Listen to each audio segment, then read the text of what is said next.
Isra, die Nachtreise und Miraj, der Himmelfahrt. Unser Prophet sallallahu alaihi wasallam, der durch den Tod von Abu Talib und seiner Frau Khadija erschüttert wurde, wurde in Taif, wo er die Menschen zum Islam einlud, schwer verletzt. Nach diesen traurigen Ereignissen ereigneten sich die Wunder der Isra und Miraj.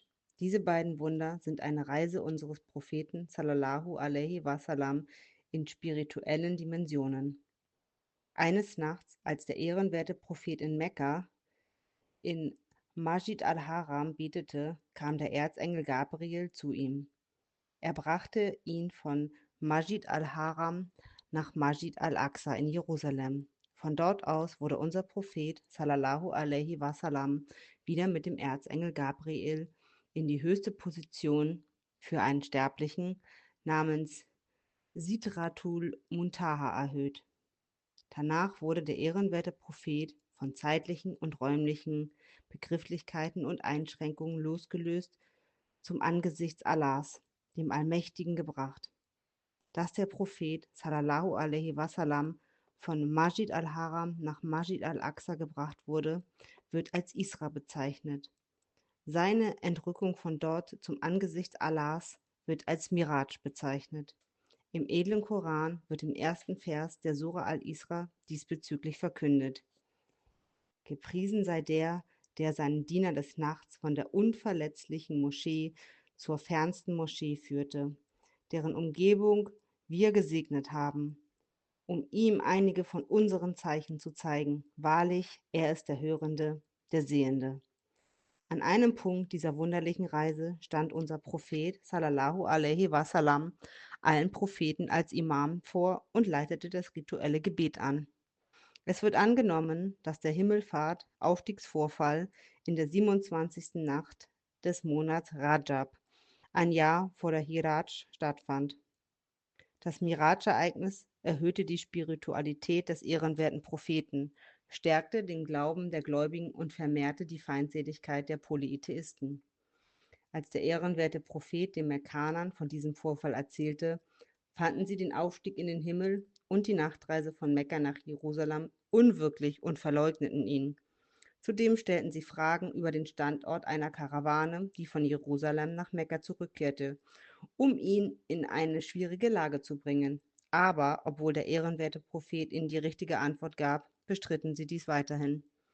Später, als die Polytheisten Abu Bakr zynisch den Vorfall erzählten, entgegnete er: Hat der ehrenwerte Prophet Mohammed das erzählt, was ihr da redet? Wenn er es gesagt hat, dann ist es die Wahrheit. Und bestätigte mit diesen Worten, dass der Prophet sallallahu alaihi wasallam auch bezüglich der Isra und Miraj glaubwürdig ist. Dieser Vorfall führte dazu, dass Abu Bakr den Beinamen Siddiq, Bestätiger der Wahrheit, erhielt.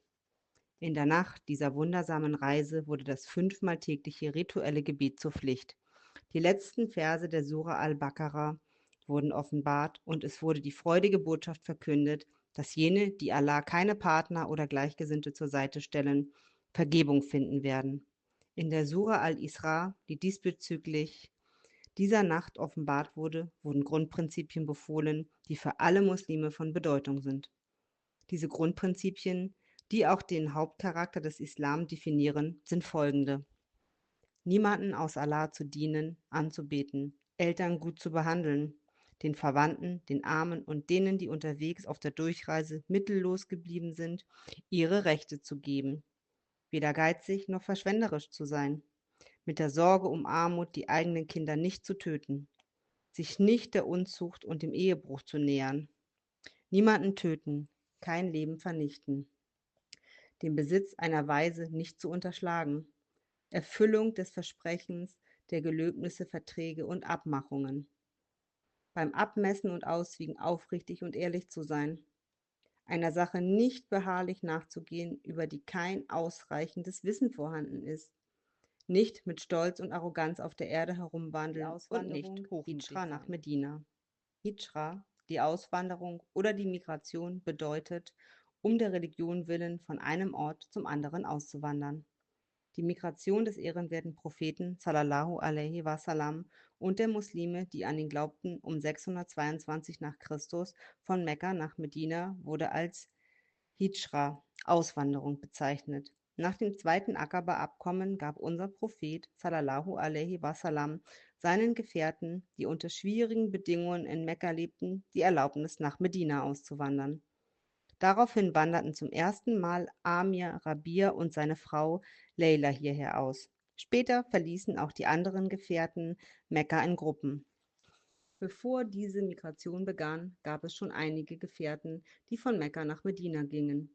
Diese Gefährten waren Abu Salama und seine Frau Salama, die schon vor dem Akaba-Abkommen von Mekka nach Medina auswanderten, sowie Musab und Abdullah Maktam, die nach dem ersten Akaba-Abkommen nach Medina gesandt wurden und den Islam zu lehren. Die Auswanderung erfolgte in der Regel heimlich, weil die Polytheisten des Quraysh den Muslimen weder erlaubten, frei in Mekka zu leben, noch ihnen erlaubten, Mekka zu verlassen. Daher versuchten die Polytheisten, als die Auswanderung begann, dies zu verhindern, indem sie verschiedene Schwierigkeiten verursachten. Sie haben sogar einige Muslime eingesperrt. Zum Beispiel bereitete sich Hisham auf die Auswanderung vor, aber sein Vater Astwail wurde von den Polytheisten angekettet und eingesperrt. Ayash bin Abu Rabia hingegen machte sich für die Auswanderung auf den Weg und erreichte schon Kuba, als ihm seine Brüder Abu Jahil und Harid ihn dort einholten und ihm erzählten, dass seine alte Mutter durch seine Trennung am Boden zerstört war, kehrte er nach Mekka zurück. Aber als er zurückkam, sperrten sie ihn ein. Er konnte erst im 7. Jahr der Auswanderung, 629 nach Christus, den Polytheisten entkommen und nach Medina gehen. Interessant war auch, was mit Suhab Sina Arumi passiert ist. Die Mekkaner, die erfuhren, dass er auswandern würde, bezahlten ihm ihre Schulden nicht und beschlagnahmten zudem sein Vermögen. Suhaib konnte nur auswandern, indem er sein gesamtes Vermögen den Mekkanern überließ. Umars Migration war anders und offensichtlicher als alle anderen. Nachdem er die Kaaba umrundete und 2 Rakat gebetet hatte, forderte er die Polytheisten offen heraus, indem er sagte, wenn jemand seine Frau als Witwe und seine Kinder als Waisen zurücklassen möchte, soll kommen und mich verhindern, und wanderte aus. Die meisten Gefährten wanderten kurze Zeit nach der Erlaubnis zur Hijrat nach Mekka aus. Der ehrenwerte Prophet und Abu Bakr und ihre Familien, Ali und seine Mutter, sowie diejenigen, die es sich nicht leisten konnten, auszuwandern, und diejenigen, die an der Auswanderung gehindert wurden, wurden zurückgelassen. In der Zwischenzeit wandte sich Abu Bakr von Zeit zu Zeit an den Gesandten Allahs, sallallahu alaihi wasallam, und bat ihm um Erlaubnis zur Auswanderung. Jedes Mal sagte der Gesandte Allahs, sallallahu alaihi wasallam, handle nicht überstürzt. Ich hoffe, Allah, der Allmächtige, schenkt dir einen Gefährten.